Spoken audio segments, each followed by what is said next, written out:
me, bisexuals are like unicorns in the way that Unicorn. I don't think I've met anyone in person. If you want to meet a gay man, go to a gay bar. If you want to meet a bisexual, go to the grocery store.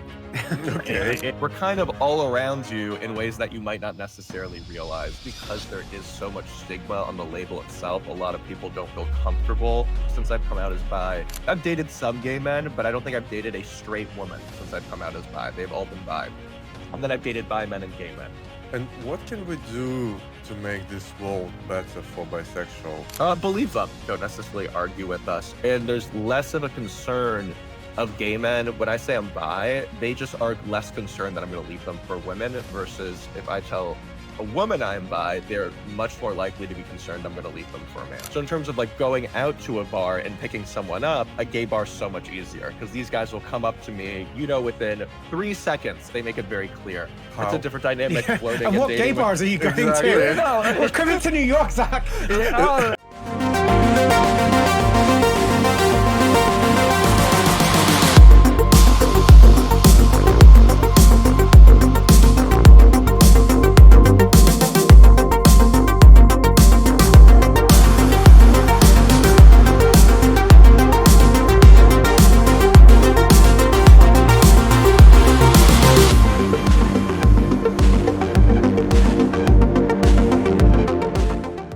Hi, I'm Azamat.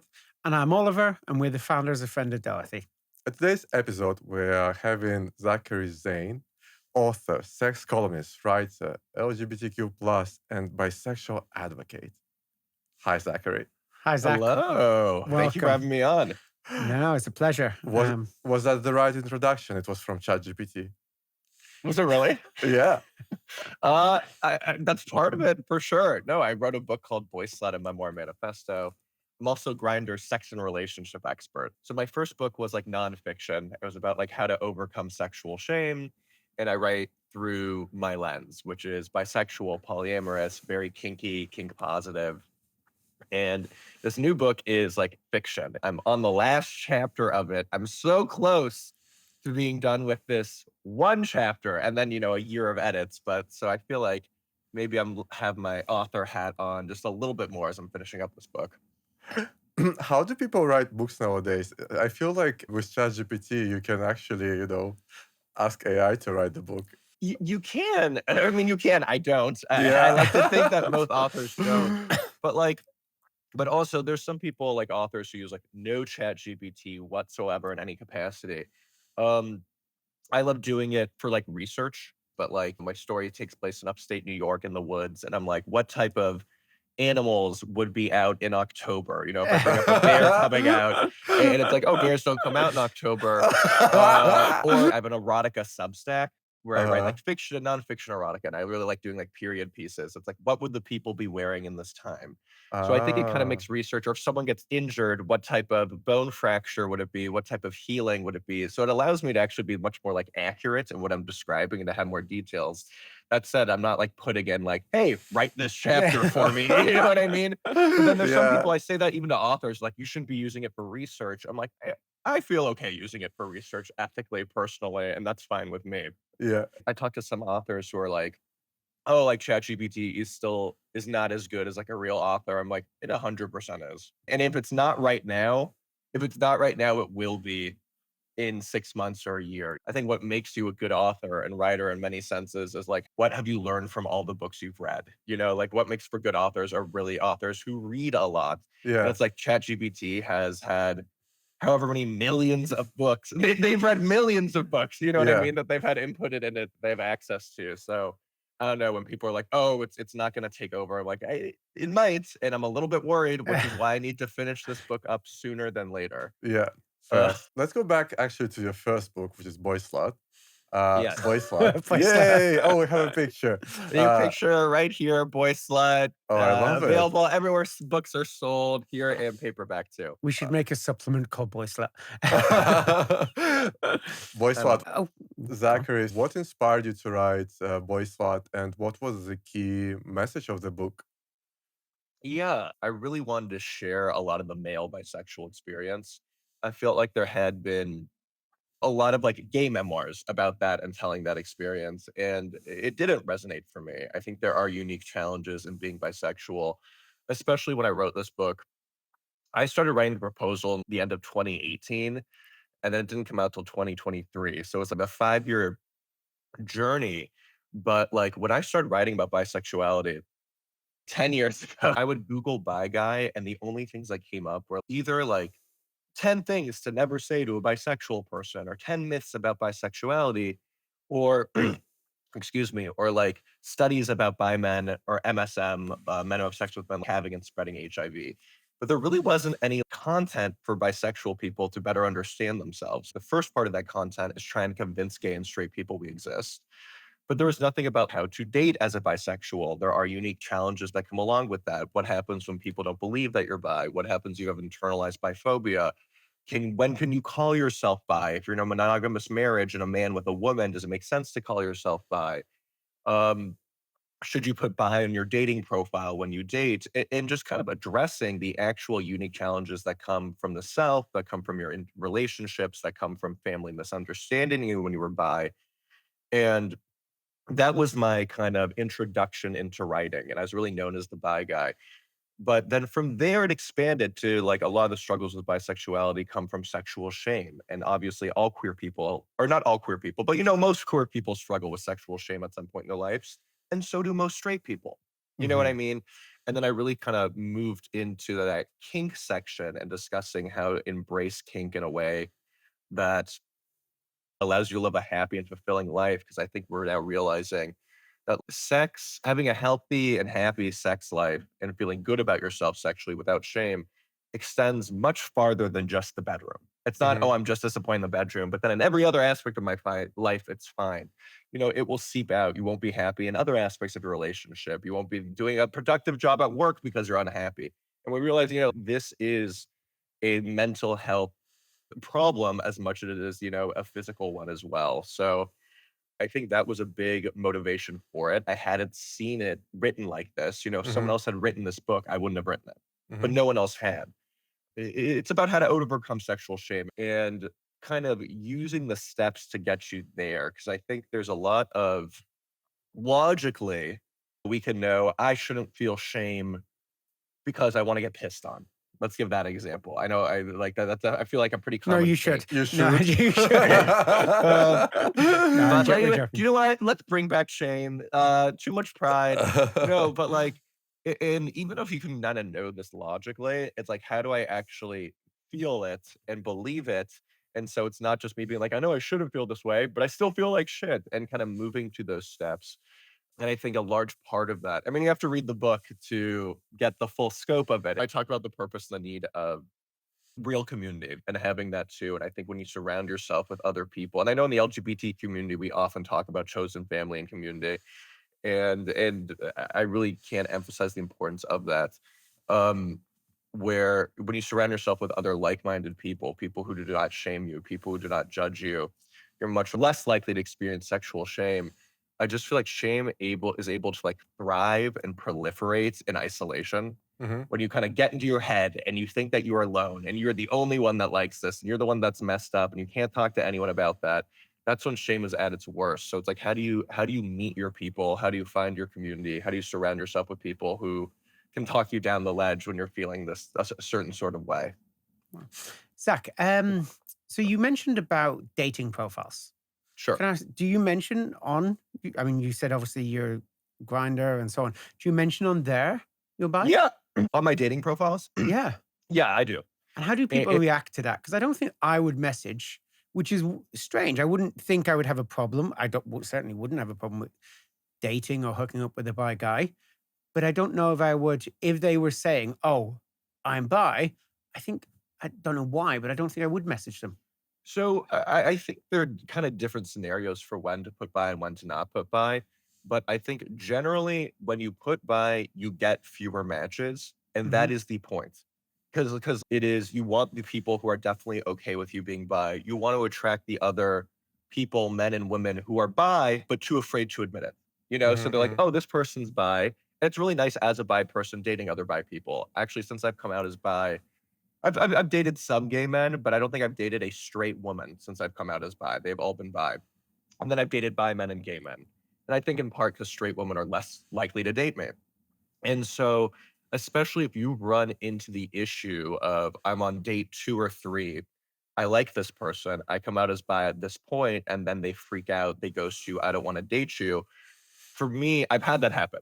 And for me, that was really much more heartbreaking and frustrating when you're like, I invested into this. This person liked me. I said this. I had 3 good dates, and now what a waste. And so if you find yourself in that situation, well, I want to avoid that situation. And even though by writing I'm bi, I'm getting fewer matches, it's going to be higher quality. Now, if you're someone, but then there's kind of the opposite, which is you, which is if I went out on a date with you for a couple times and then came out as bi, you'd probably be like, oh, I am okay with it, but I wouldn't have necessarily swiped right on you Mhm. or clicked on you or messaged you on Grindr had you messaged it.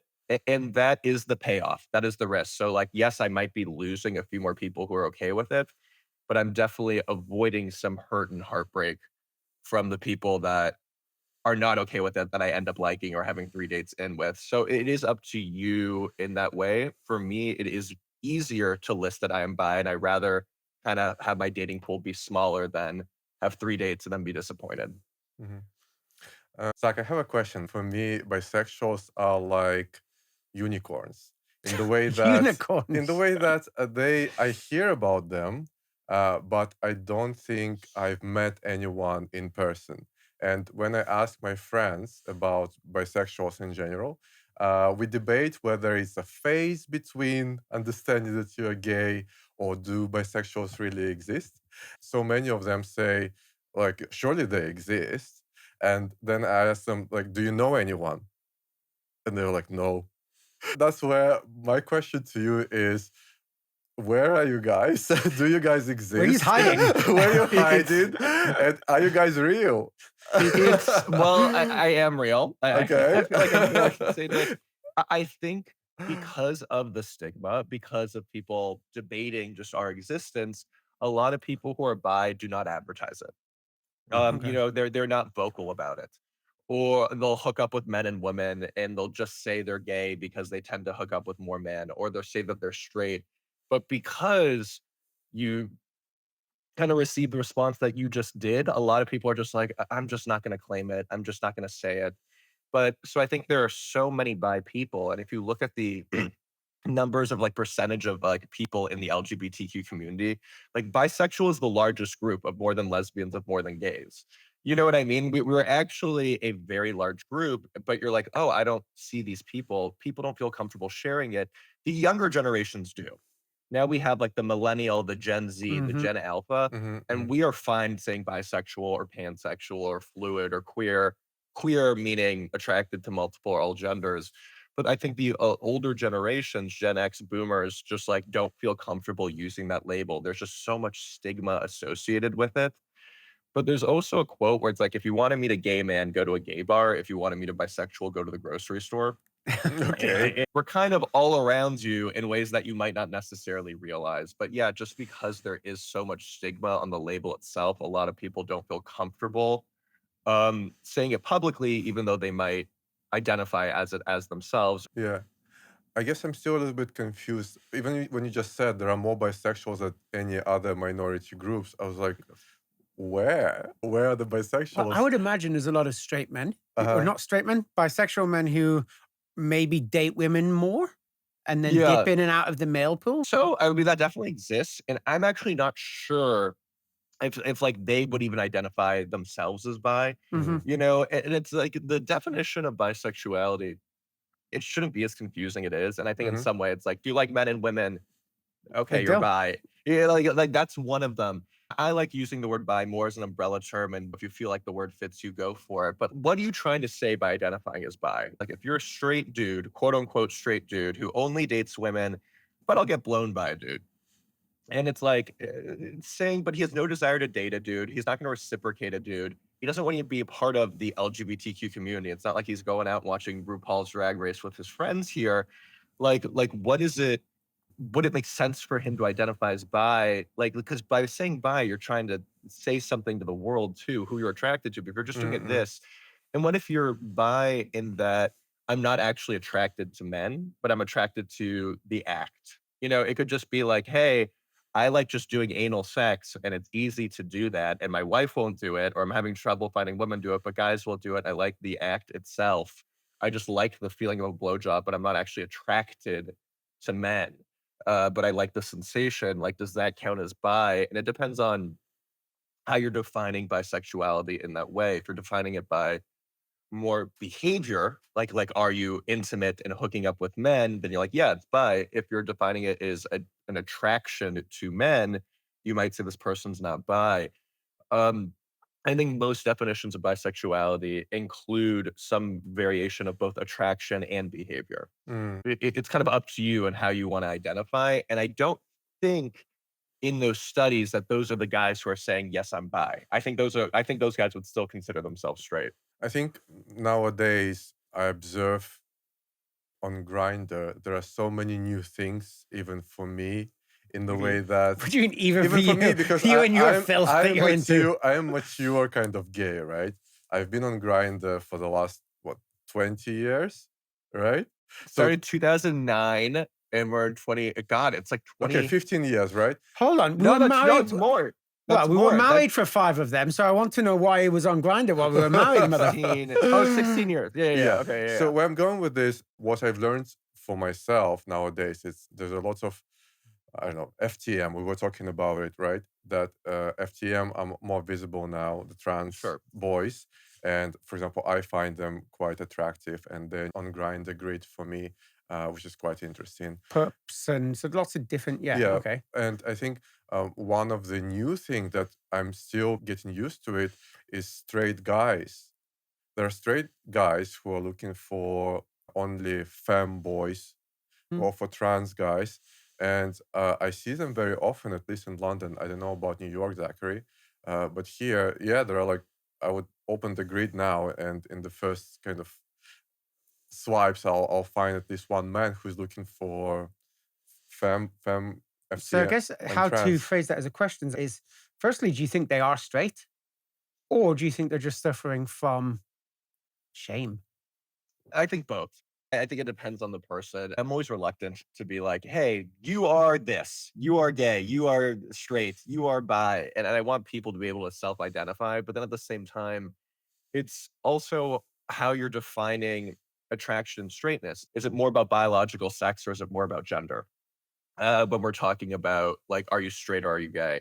Because if it's more about, hey, I'm attracted to femininity, and I like high femme, and those people could be biologically male, biologically female, but I like them to wear makeup. I like them to be more, let's say, submissive and to wear a lacy thong and have that female, because there is a different energy when I'm having sex with a man versus having sex with a woman versus having sex with a high femme. Let's say femboy gay man is having more sex than it's more similar to having sex with a cis woman, also had sex with dominant women, which feels like it's more masculine having sex with a man.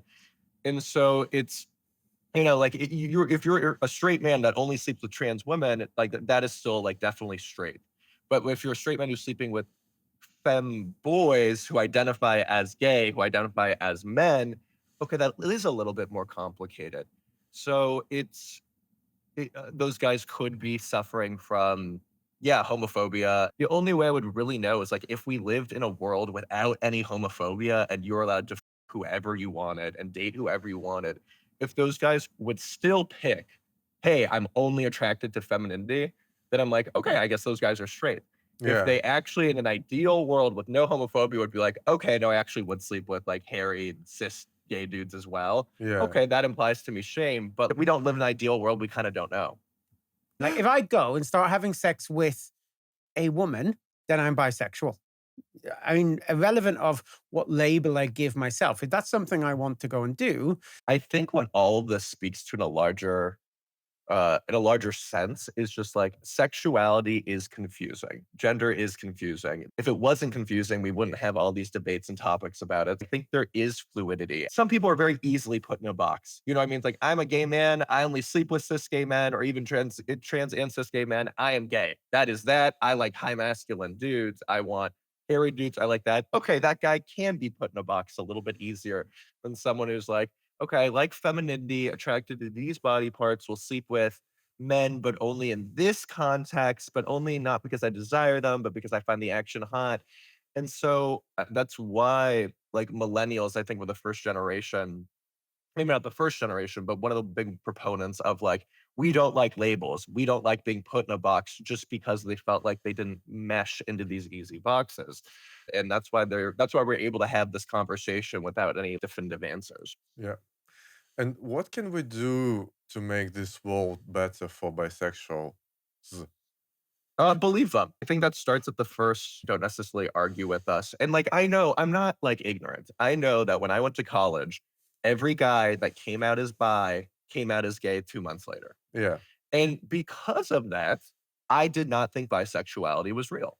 I Yeah. did not know a single bi dude who identified as bi and actually maintained and sustained that sexuality.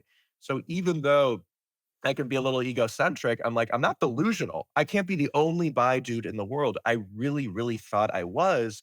And it wasn't until I was in therapy post college, I'd been hooking up with guys like hammered for like 5 years, wake up watching gay porn, and I'm like, this seems kind of fucking gay. Like, I don't know. I'm like, this is This gay. is But the thing is, gay. I also at the time was sleeping with more women than I was men. And I love sleeping with women. I love dating women. I was coming every time. I was having a blast. I was doing both. In my first like therapy session, I go on this whole rant about how I'm confused because I know I like women. I've dated women. I've been cried over a woman every day for 3 days when we break up, for 3 months when we break up. And it's like, gay men don't do that. If they break up with a woman, they are fine 2 days later. I'm heartbroken for months here. And I go on this whole monologue where I'm like, I think I'm gay. I think I'm straight. And then on the second session, I kinda launch into the same monologue, and he goes, "Zach, can I interrupt you? Like, you're kinda repeating yourself." I go, "Sure." He goes, "From what you said, you seem clearly bisexual. Is there something I'm missing? Is there more information that you're not relaying?" It's like, "You like men, you like women, you're sleeping with both." And I go, "Oh, that shit doesn't exist in men." And his response was, "Zach, you're too smart to think that." Which I thought was kinda such an interesting, it kinda, like, attacked my ego a little bit too. In the moment I got almost permission from a medical professional Mhm. and from a therapist to be like, not only is bisexuality obviously exists, you so clearly meet the definition, that from there, I was able to embrace being bi.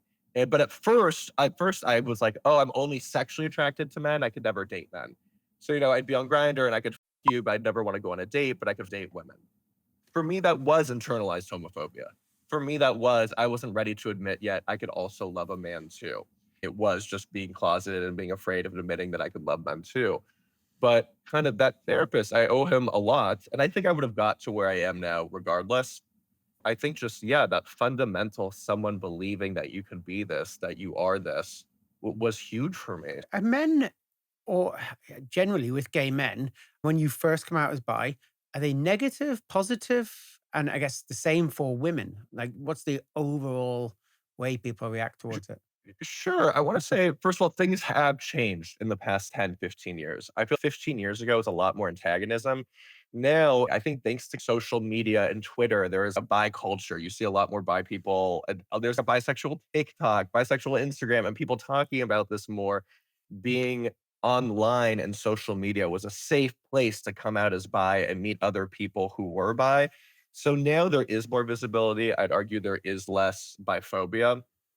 Obviously, there still is. There's still plenty of people who don't believe we exist and are antagonistic. But gay men initially were condescending. Mhm. So, like, in a way of just, oh, honey, I was bi too. You'll get there. Okay. And you're Okay. like, okay, that doesn't make me feel great. You know what I mean? So they just kind of don't believe and are either condescending or patiently waiting for you to come out as gay.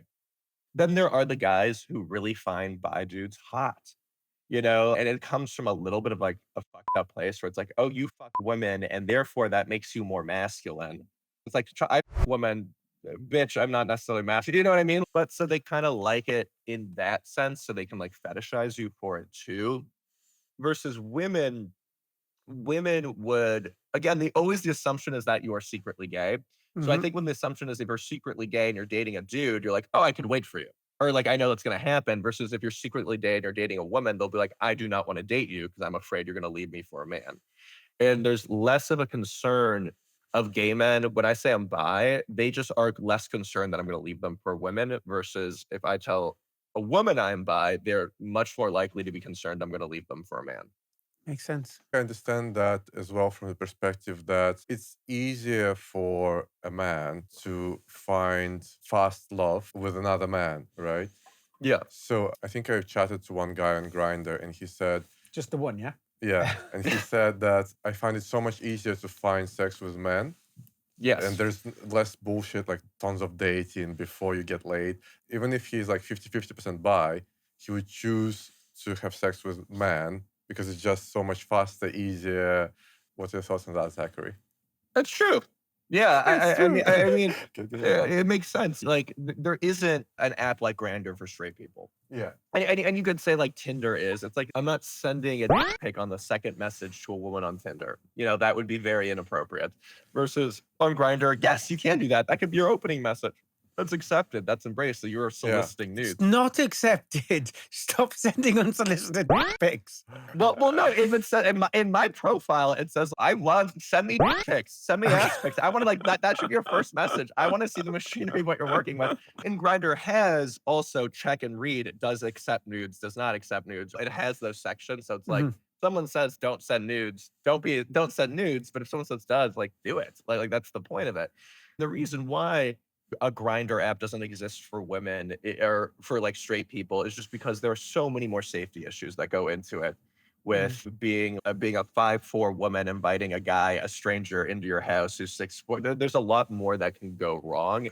So there's no really possible way for there to be an app like Grindr for straight people. So that said, if you are bi and you're looking for it is faster, easier sex, and you're like, okay, yeah, I'm going to use Grindr than a straight app just because it is more efficient. Zach, have you dated both men and women before? Yeah, I feel like most bi people tend to lean one way or another. I hate using like numbers on this, but it is easier to conceptualize. But it's like 80% of the people that date are men versus 20 women. I'm one of the few people that's actually like very consistently 50-50. Could you tell us what's the difference between dating men and women? It's so tough because I don't want to necessarily perpetuate like gender norms. Okay, hold on.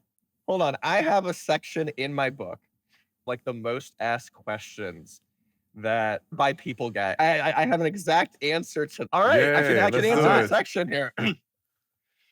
What's the difference between dating men and women? This is one of those times when it's necessary to distinguish between sex and gender. It's not about what's hanging between your legs, if anything. It is more about how masculine or feminine you are. Let me give you an example. I previously struggled dating some women because they pride themselves on having exaggerated feminine traits to the point that I'd call these traits toxically feminine. They would proudly say things like, I'm overly emotional because I'm a woman. Being over emotional to me doesn't constitute womanhood. These women often crave that I, quote unquote, be the man in our relationship. I guess they wanted me to grill meat, build furniture, and always cover the bill. And then have parentheses, I don't know how to turn on a grill, have never held a power tool, and while I'm at it, I'm going to say I don't know how to pay a bill. These hyper-femme women believe in a rigid gender binary in a way that I don't, and for these reasons, I do not like dating them. Similarly, I don't like dating a man who embodies toxically masculine traits. I don't want a boyfriend who will beat up a dude just because he flirted with me. What I want is to have a threesome, obviously. So I like dating a person of any gender who doesn't believe in gender roles and believes we are true equals as people. Typically, this tends to be with non-binary folks or other queer men because we exist outside of typical gendered relationship dynamics. When neither of us is the quote-unquote woman in the relationship, there are fewer expectations for who should be doing what. It's simpler to create a more egalitarian dynamic that works for me and my partner. So that said, it really does depend on the person. And then I have a little section. And so I have the how I wish you responded is, you want me to say bitches be crazy. And you know what? Bitches can be crazy, but you forgot that anyone can be a bitch regardless of their sex or gender. I've met some crazy ass male bitches and some chill ass female bitches.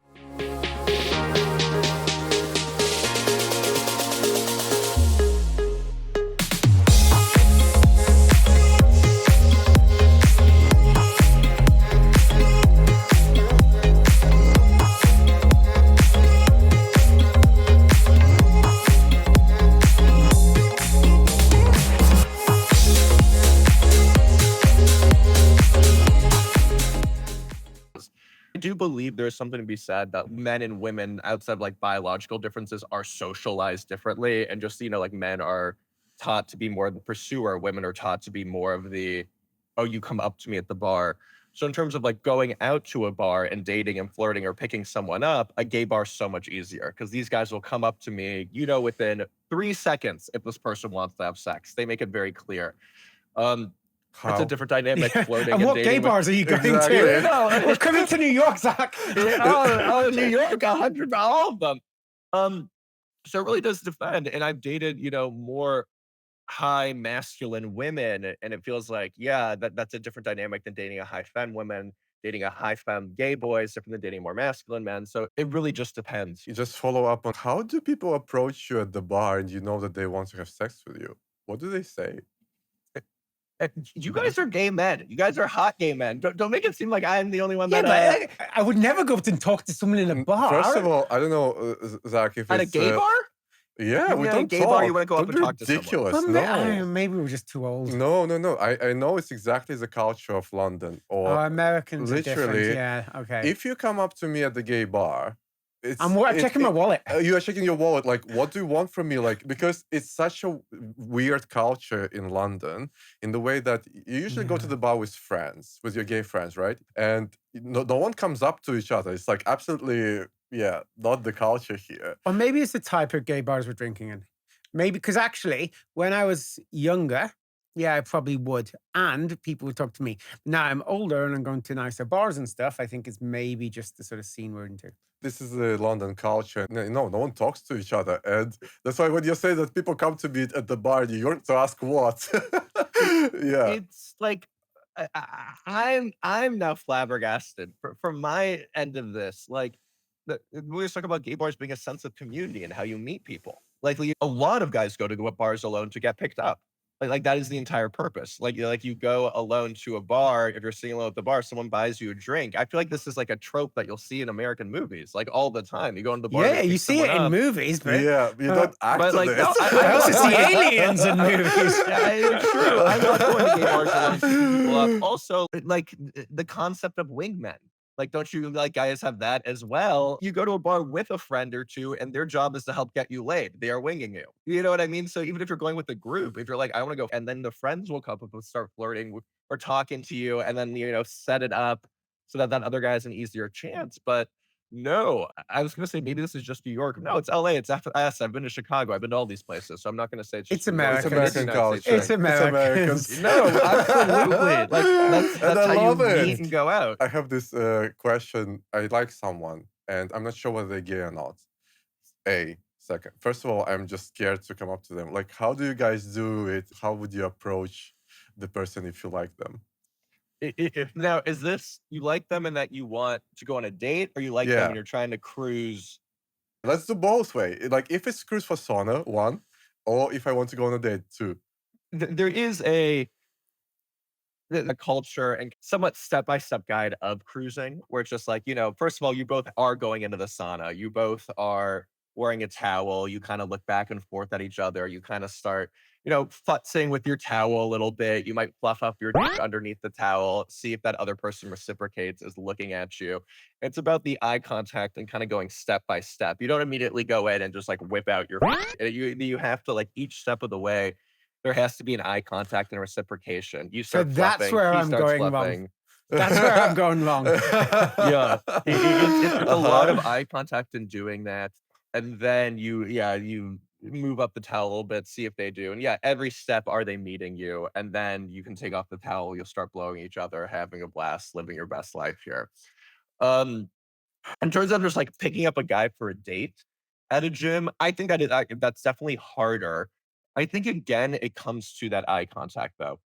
If they're looking at you while you are pumping, and if you I get see. that eye contact, you can be like, "Hey, I saw you in there working out. Great job. I have a question for you. I saw you were doing chest, and you did this that I don't do. How does that help?" Whatever it is, but you need that eye contact before anything. I see. I watched the episode of Diary of CEO, and he had one of the relationship coaches, and your advice was just say hey. Just say Yeah. hey. Can you imagine? Yeah, and then you just crickets. No, I guess you just pass by person and everyone's having headphones at the gym because you're listening to your own Britney Spears song. You just pass by and just say, hey. And from that hey, if the person smiles back to you and say, hey, that's one answer, right? If he's confused, it's another. And usually after that, if just because you'll bump into that person in the gym at some point, right? Maybe in the same session, you'll see how they start looking at you. If they start I looking back at you like with more interest, etc., then you can maybe continue this conversation. I think that's great advice. Yeah, you see how people respond to you. If you say hey and they smile and say hey back, you're good to go. If they look at you like you're nuts, then you move on. You know what I mean? Like you like take the loss and move on here. But I think that's what I'm saying. Where like, well, gay men too. Like it's kind of very clear to me if they're interested or want. Again, it's for that reason. Are they smiling and saying hey back? Hey, how's your day going? If they ask you a question, okay, you are golden. They at least have some interest at this point, enough for you to keep going. Um, I think it's somewhat clear when you to tell if someone or not at least wants to engage in some capacity. Mm. Zach, I have a question. I'm sorry, Sure. but Okay. it's just Just I'm ask the very guy out at the curious. gym. No, no, no. It literally happened to me in the last 2 weeks twice. The guy was changing next to me, and you could tell that he really enjoyed being watched. I don't go to the gay gym. It's not like cruising gym. So all gyms are cruising gyms. Okay. Even if it's a straight, obviously there are the gay gyms that are extremely cruisy. Yeah. Literally at 99% of gyms, even if it's the straight gym, even if it's people that you don't think would cruise, men who like men are cruising in the Yeah. bathroom. It's like it really is ubiquitous at every freaking gym in existence. So I was changing next to this guy, and he was literally doing a show for me. Obviously, I wasn't looking eye to eye, but you could tell that he enjoyed getting changed in front of me, and he took his time to put back underwear on and stuff like that. It was so tense, you could feel that something is happening, but I didn't know what to do next, and I still don't know whether he's gay or not, right? And same, literally same happened to another guy. He was like stripping there naked, waiting for a long time to put something back on. And I don't understand, are they inviting? What to Uh, do? Because I think that usually is an invitation, and when that happens, you give a look back and you walk to the sauna, and then usually they will follow you into the sauna if that's what they wanted to do. It is a subtle thing, and if you kind of give them a look and then walk into the sauna, there's a decent chance they will follow you to hook up there. and what if I wasn't going to sauna? I was already dressed With and your getting backpack out. on. Yeah. And I saw Take your him. backpack off. out. I mean, it's up to you. Like you can. I've definitely been dressed and seen a guy give me a look and go in, and he was hot. And I go, all right, I'm undressing, putting my shit back in. Or this is an invitation for next time, right? At the Yeah. gym, you're going frequently, you're gonna run into him, and you're like, oh, he did this, and he's setting up the groundwork for next time. Yeah. Thank you. So, Zach, tell us what's the easiest way to almost get over shame around have kinks? I think this is a great opportunity, especially if you're gay, to use an app like Grindr. Because I think a lot of it is I'm afraid of meeting someone, sharing, I want to do this. They're like, no, this is disgusting. I don't want to do this. And then you feel like shit, right? And one of the great things about Grindr is that like you can be so fucking blunt about what you want. You know what I mean? Like the stuff that you would not say to someone in real life. And like just writing on your profile, I'm really into this type of food splash you play. Hit me up if so. And then all of a sudden, when you see, I think a lot of the shame comes from feeling like you are alone, from feeling like you are the only person in the world that likes this. mhm. And Mhm. the moment you start meeting other people that like it and just getting the validation of, oh, fuck, dude, that's so hot, all of a sudden that shame starts to subside. Once you get more validation for that action, that sexual behavior that's bringing you shame, and you realize other people are into it, and you realize so many of the questions like I get when I was like the sex and relationship columnist at Men's Health, I did that for 5, 6 years. It's always, am I normal? Is always at the base root of the shame. Like, am I normal? And what they mean by normal is not, is this a normal behavior? What they're actually asking is, do other people experience this too? The question is about prevalence. And if they knew that half the world was into this, then they'd feel normal. And what I say is if you have a rare kink, and let's say only 1% of people are into it, and we live in a world of what, 8 billion people. It would be 80 million people. That would mean 80 million people have the same kink. So I think a lot of it is, yeah, not isolating yourself, finding other people who are also into the same thing that allow you to explore it. And the more that you do explore it with other people who are comfortable with it, I do believe that shame will start to subside. Amazing. Amen. Amen, indeed. Amen. What is next for Zach? What is next for Zach? Okay, so I am Well, writing a Oliver's novel. coming to New York to see him, and we're going to do sloshing. Yeah, that's what's next. We're going. Sloshing. I'm picking you up at a gay bar. That's what's next for me. No, so right now, kind of I have a few things I'm focusing on. So number one, I'm writing a novel, and it does have a bisexual theme. It's a bisexual protagonist, and it's still about how to reduce sexual shame. I don't want to share more than that. So I've been focusing on the novel. I said I have a Substack and really getting like it's not just me who writes for the Substack. It is like I have like a slew of freelance writers, expanding that to be a little bit more than erotica and to have more thought pieces on gay culture and identity and dating and sex relationships, all that. So I'm investing into kind of those two things at the moment. I also and I recommend everyone join this. So I'm the host of Bi Babes Book Club. So I don't know if like RuPaul is like a co-founder of this online bookstore called Alstora, and they have various like book clubs. So they have like a sapphic book club, a joke book club, the gay classics book club, the gay horror, but it's all gay. It's all queer. That's the whole point here. But I run the bisexual one. And so every month I pick out a bisexual book, meaning it has a bi protagonist, bi themes written by a bi author. And then at the end of the month, I do a Q&A with them. And just really, I've been like investing into that. That's just been like a really cool thing and getting people to read stuff that they may not have heard of, but would love and would make them feel less alone and would make them feel less shame and would help them in their bisexual journey. Where you can follow me, where you can see the work is definitely go to my Substack. It is Boyslut, one word, and the reason why it's one word is when I wrote the book, Amazon would have dinged me and kind of hidden the result because slut is a bad word. You know, like it would have been like triggered a Yeah. censorship thing. But if you do it as one word, it kind of avoided the censorship. not a people word. like buy my book, join the Substack. There's like a free version and a paid version too. So if you just want to get scope of it, join the book club if you're interested in reading more bi queer literature. And then I'd say just follow me on Instagram. It's Zachary Zane underscore. The underscore's at the end. Some punk has Zachary Zane who accidentally gets tagged in some of the raunchiest shit that I write. I'm like, that's what you get for taking my name, my dude. But yeah, Zachary Zane underscore. Awesome. Amazing. Zach, it's been an absolute pleasure having you on. We've really enjoyed it. Thank you so much. And good Yeah, luck. thank you guys. Take care. Thank you.